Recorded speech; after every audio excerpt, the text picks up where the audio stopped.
Hi everyone and welcome to our podcast show, Technically Speaking. If you've been following with us on this journey so far, we hope that you've been enjoying every second of it. But if you've just joined us for the first time, a massive hello. And today for today's episode, we're joined by Joe Hilton, author, speaker and self-help coach. It's so nice to have you here with us on our podcast show. Thank you for having me. I'm really excited. Can't wait to talk to you. Now, with the month of November being a central focus of like Movember, we've got Men's Mental Health Month, International Men's Day. We thought it'd be great to get you onto this episode and just to talk about all things mental health, really, specifically with men. But before we jump into that, we're going to start off with what I like to call a Baltic super quiz. So we're going to give you some little questions, maybe one-word answers that you could sort of give us just to get to know you a little bit better. So are you ready for this? Are you up for it? Let's Amazing. go. Yeah. Okay, so favourite Christmas movie? Don't watch enough. Home Alone, probably. Morning person or a night owl? Bit of both. They're both, yeah. I feel like, I'm a bit that. I can chop and change with that. Chocolate or sweets? Chocolate. Yep, love that. Winter or summer? Ooh. Summer, probably, yeah. Yeah. The countryside or the city? Oh, countryside, hands Well, down. you're just saying you're going camping as well. So I hate the city. The countryside's a good one. Yeah, the cities are always very busy. Too busy, yeah. Very busy. Okay, going for a clothing kind of line. Nike or Adidas? Ooh. Oh, that is a Tough hard one, yeah. Tough one. Depends what you're Anything, I going like for, sportswear. Yeah, that's good. Pepsi or Coca-Cola if you drink it? Coca-Cola, Coca-Cola. Netflix or Amazon Prime? Oh, another good question. They're both equally good. Again, probably a bit of both, really. Yeah. So. Not sure if you have it, but Instagram or TikTok? Do you have Instagram, yeah. Instagram? I don't tend to use TikTok Yeah. that much. To be honest, I don't tend to use Instagram that much, but I do have it, yeah. No, that's fair as well. I feel like we know you a little bit more now. There we go. Good to know you that little bit better. But obviously, we've just gone from that question, Instagram or TikTok. I think it would be great to sort of go down this route of social media. Please do. So we're going to kick it off with this topic. Unless someone's been living under a rock, it's evident that we're living in a highly digital age. Like, there are so many social media channels out there. Obviously, TikTok is huge. TikTok is the new Google at the minute. But what social media channels do you use? So predominantly, I mean, if you class it as a social media channel, I suppose would be LinkedIn. Yeah. But I use that solely for business. Yeah. In terms of other social media channels, I do have Instagram, I do have Facebook, but I tend to limit my time on them. Yeah. I'm not a huge fan of social media, to tell you the fair. truth. I just, being in the field that I'm in and being passionate about it, I do, and the research shows, I think it's a massive contributor to people's mental well-being. So I've got so many barriers that I put in place to prevent that, because it can be a very hostile environment. It can be great as well. I'm not going to just sit and slate it, but I do think it can be dangerous too. Yeah, I think LinkedIn, as you were saying, obviously is very business and professional focused, but it is kind of more a professional social media platform. Yeah. I think people are becoming more... they're putting on more things about what they do in their life and what's going on and that kind of stuff. So how would you say is the best way to navigate the impact that social media can have on someone in their life? How can they navigate? Good question. I think it falls in line with where you stand with it. So if I use an example, my partner isn't affected by social media as far as I'm aware. She'll happily sit on reels watching videos of dogs and homes and all this type of thing. And it doesn't seem, as far as I'm aware, to bother her in that sense. For some people, it can fall into the comparison trap. Yeah. So it's constantly looking at other people's lives. Why is my life not like that? Or other things being involved in this field, when we share the work that we do, it opens you up to criticism. So it opens you up for people to put in 20 pence worth and pull your life apart. They don't even know you. So I set boundaries. So for me personally, it's a case of I want to put content out there to share what I do because I have to, but I also want to put barriers in place for myself. So things like that, I'll have time limits on my phone. Yeah. So if I am going to go onto social media, I'm not just scrolling for ages, because you get caught in that, you doom scrolling as they call it. Other things that I utilise, and again, we live in a world where phones, technology, everything's going on all the time. Setting boundaries to get away from your phone works for me. So if I'm going for a dog walk with my partner, I'll leave my phone at home. If I'm having my tea, I make sure the phone's off the table. If I'm going out walking, I'm going camping, having that time where there is no phone, because the truth is I can't live without my phone. I run my business from it. Yeah. And it's great for so many factors, but it's also keeping them restrictions in place, because I mean a lot of the research shows about social connection. Yeah. Best metaphor I can use: you sit on a train to London, everybody's like this. Yeah, Nobody's scrolling. talking. Yeah. And it's vital for us to connect, and it's vital for us to connect with other human beings. So I just feel it's about putting barriers in place. And it's about being aware, as what you said, isn't it? Like 100%. aware of how long you're on it. Like I know I'm easy. I can scroll on TikTok for hours without even knowing it. We all do it. And when I say this, I'm not perfect with it. Yeah. But it's about recognising it. And it's things like a lot of people we coach, they'll say, I don't have the time to do that. I don't have the time to do this. It's like, well, how long have you just spent on Instagram? There's time in there somewhere. It's just you're not assessing it properly. 100%. Okay, so I know obviously we were mentioning that social media has positive and negative impact, and I know that you've just taken on a content creator apprentice yourself. So what do you think are going to be the positives of having this content creator for your business and positive impacts?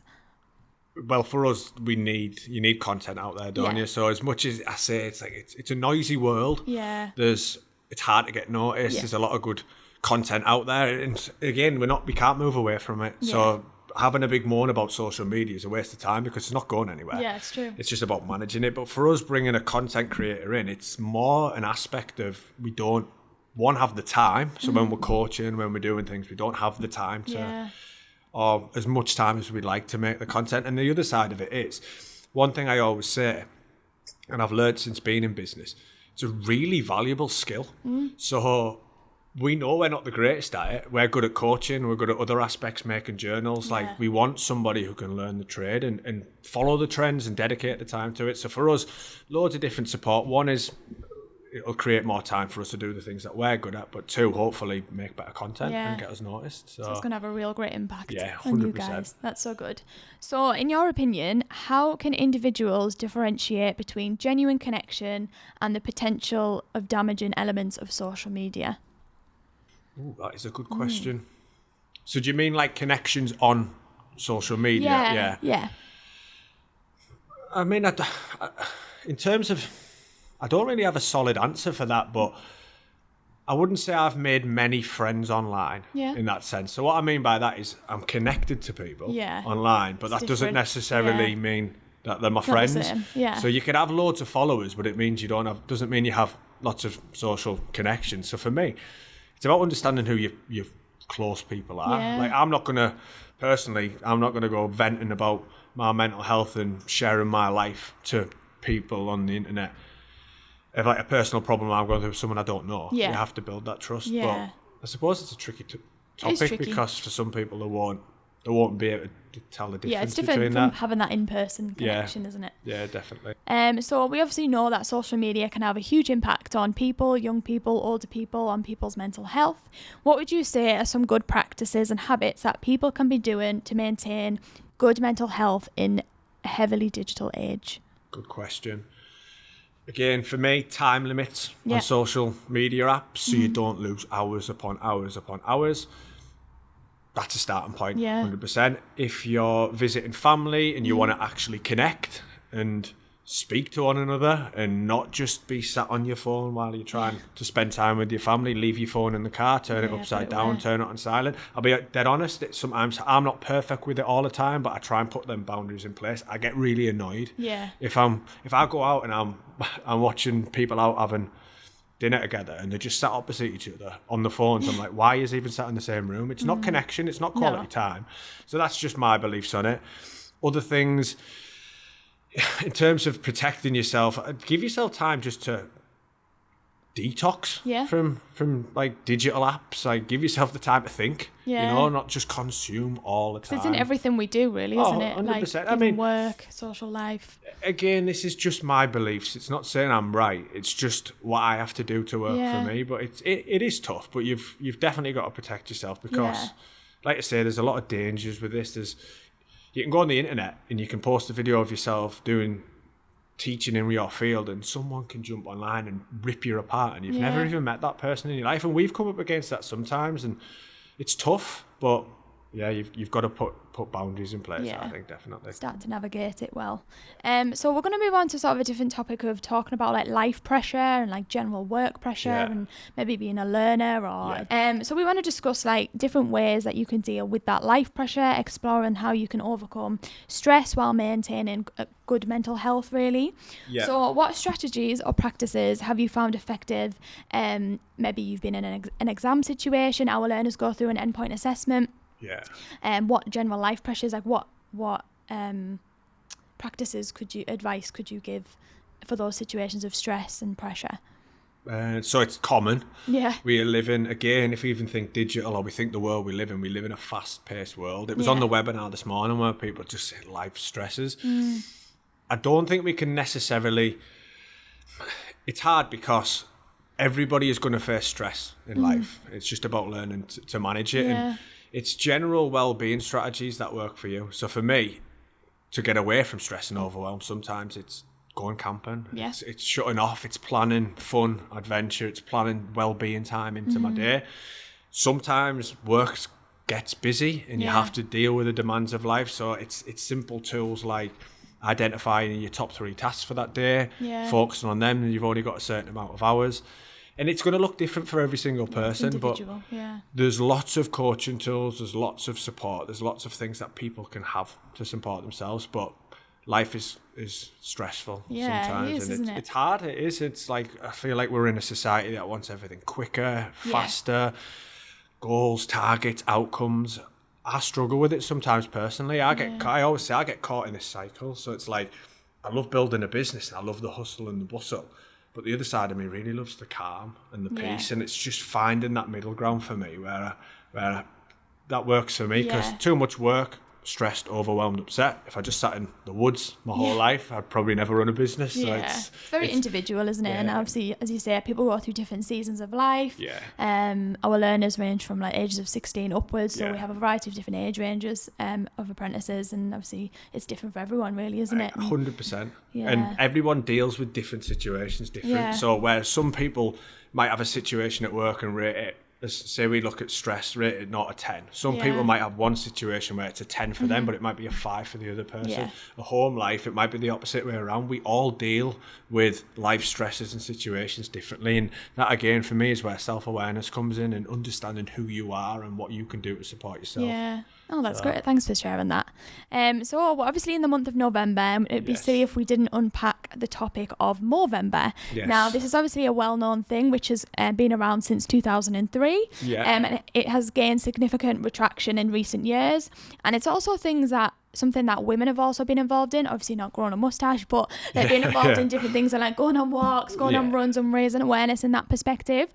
So how do you see its impact on raising awareness about men's mental health? Like, have you ever partaken in Movember? I haven't. I should really, given the field that I work in. I haven't, but for me, raising awareness can only be a positive. So, but there's 2 factors and 2 beliefs I have on this. So first and foremost, it's great that we're raising awareness. So Movember's one example. There's loads of different stuff. International Men's Day.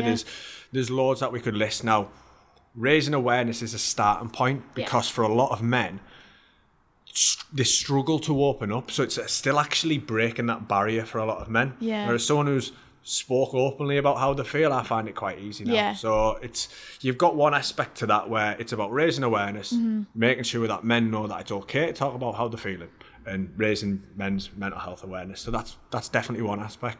The flip side, where I struggle with it sometimes and where I feel coaching serves us, is as much as talking about your feelings can be great, sometimes you're getting it off your chest, especially if you've never been there.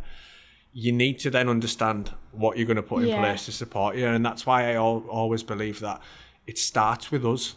So it's tough to share how you feel, but it's definitely a starting point. But then you need to, as much as raising awareness is great, it's also like, what are we going to do about it? Like, tools are we teaching ourselves? So that's where my philosophy comes in, because yeah, you need to be giving yourself resources and taking ownership for your mental health as well. So would you agree that obviously the stigma of men's mental health has come down and obviously more men are talking about things? 100%, yeah. And this is vital. So obviously I work in this, so I don't want to ever say it's a bad thing, because it's not. It's a brilliant thing. Like, we need to make men aware that they can talk about these things.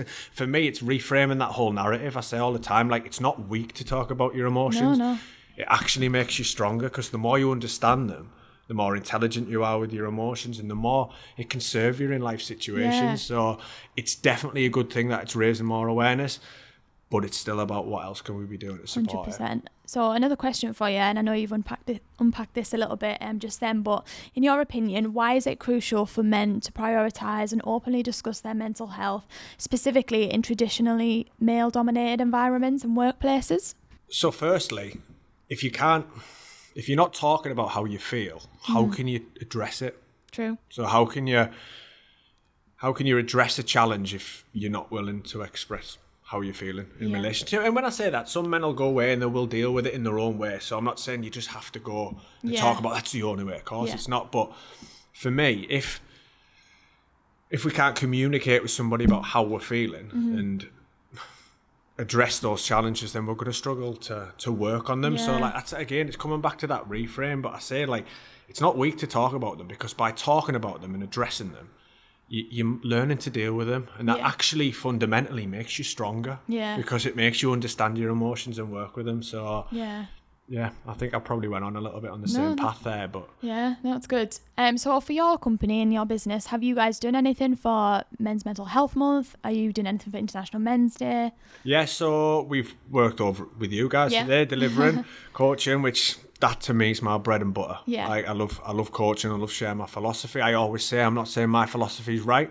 It's just what I believe in from what I've learned. So we're very open-minded with our approach. We just share tools that have worked for us and supported us. It's not a one size fits all. Like, it's impossible. You can't. Like, so that's something that we've done there.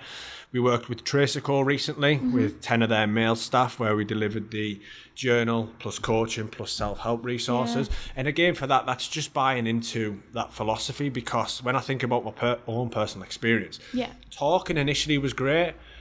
Going to counselling, getting this, it was a starting point, but then it was like, now what? So why we coach is because what we're actually doing is getting people proactively working on them tools. So it's like, right, look at your life as a whole. What areas do you want to put focus into? Like, let's set some goals to move towards that. Like, what can we do to support ourselves? So we've been involved with different projects. On Monday next week, I'm delivering a talk at Teesside University on International Men's Day, sharing my journey. I'm hugely passionate about it, as you know, because I've been through them challenges myself and put a lot of work in the last 5 years. And I always say, I'm not fixed. I'm not perfect. Life can throw any challenge at me at any given time.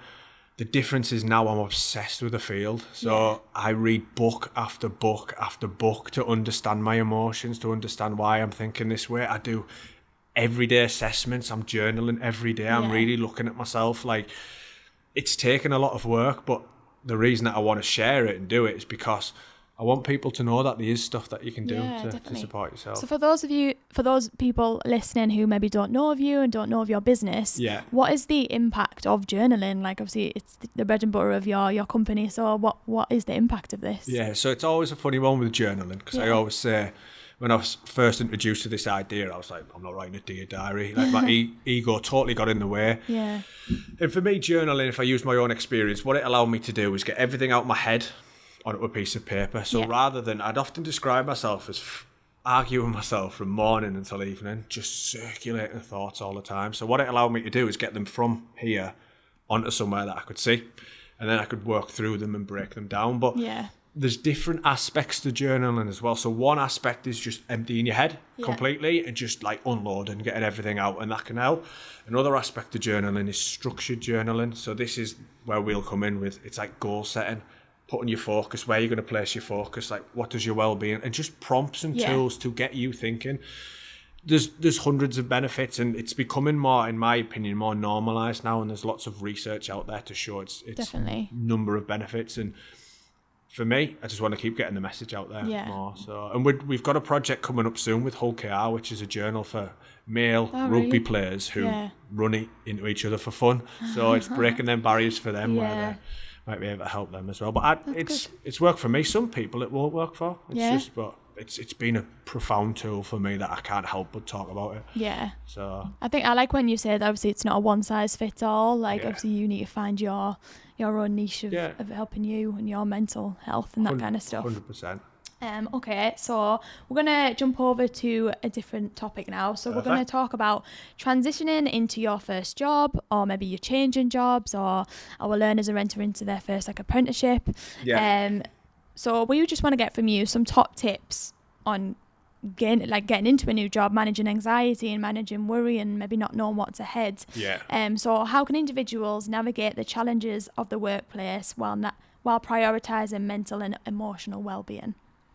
Good question. I think this goes across the board to any organisation really. So again, thinking back to our whole philosophy, it's lead with well-being. Yeah. And the reason for that is if you get well-being right in a workplace, performance increases as a result of that. Yeah. So if people feel good, it's common sense, isn't it? If you feel good at work, you'll perform better because you want to be there, you want to be supported.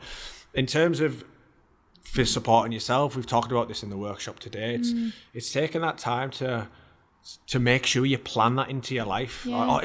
Some people love working non-stop, but for some people they want a little bit of balance, so it's finding that. In terms of overcoming pressure is part and parcel of life, so it's learning tools to help you manage that. Like a great coaching tool we use is problem versus fix solution. Right.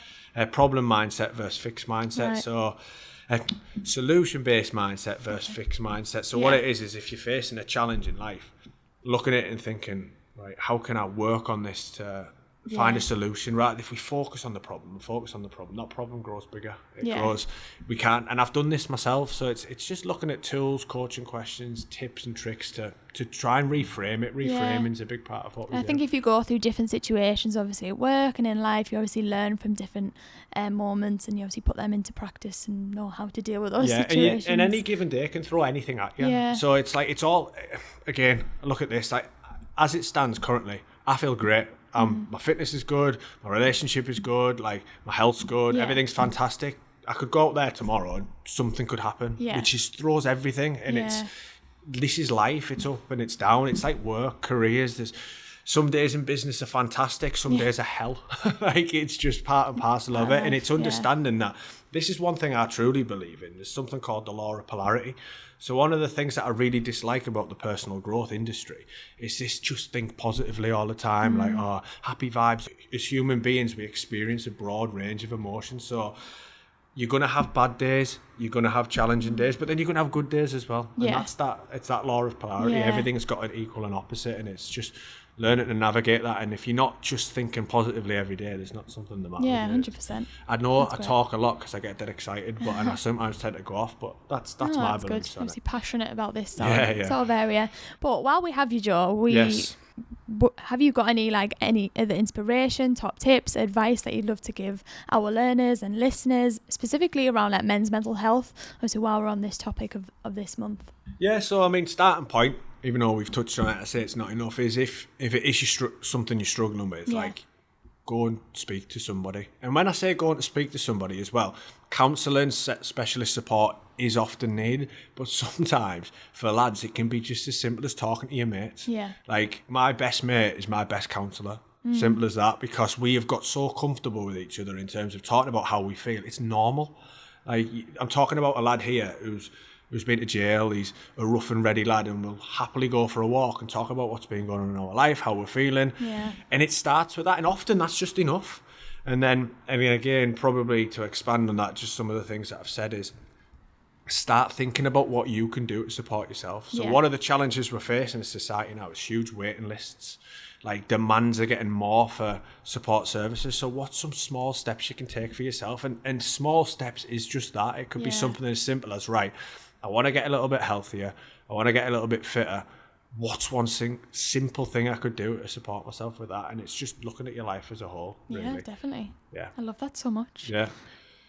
So Joe, I know we talked about like obviously making that first step, about talking about things. We've talked a lot about well-being. What is your view on like personal growth? Like how can we make that next step sort of thing? Yeah, good question as well. So our core frameworks is mental well-being and personal growth. Yeah.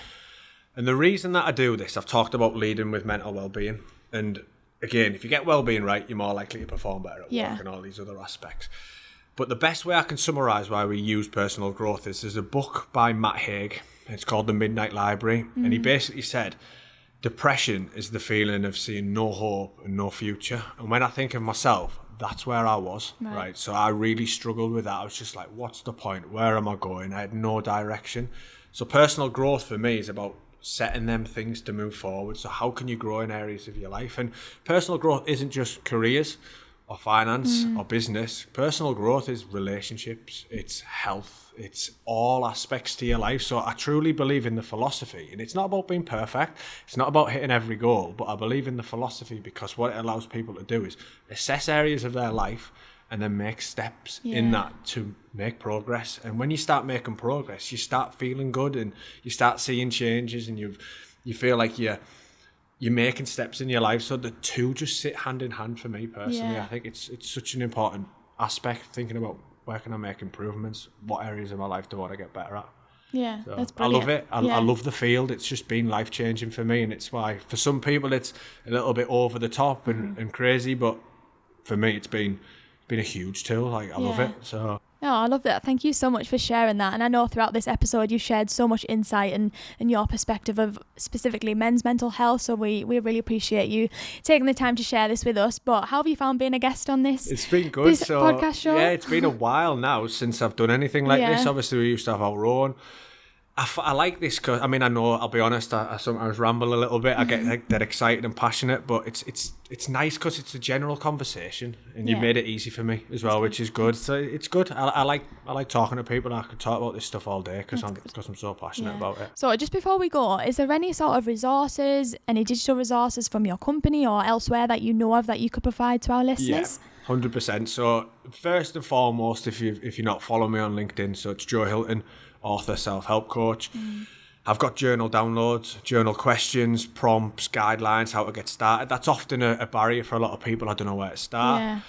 If you go to semesterstudentplanner.com for students, we've got downloadable resources. We've got growth planner, which people can get in touch with there. And we've loads of tools. I've got lists of books, self-help books, everything. I've threw myself into this field for 5 years. I'm obsessed with it. But yeah, LinkedIn's the best point to reach out to me on there because then you can connect, ask me any questions, and there's definitely loads of stuff I can send you. So yeah. Oh, that's great. Yeah. Well, thank you so much. You've been a delight to have on our podcast. I've enjoyed every minute. It's been good fun. It's been so good. Thank you so much. Thank you. Before we say goodbye, remember to hit that subscribe button so you can catch all of our upcoming episodes available on Spotify, Apple Podcasts, Google Podcasts, or check out our full videos on YouTube or Vimeo. Don't forget to stay connected as well by following us on Instagram, LinkedIn, Facebook and TikTok at Baltic Apprenticeships for updates and announcements about upcoming episodes. Why not share your thoughts? Your questions and suggestions are always welcome, as we're always looking to bring you topics and guests that matter to you. Feel free to reach out to us at yourfuture@balticapprenticeships.com. Thanks for listening.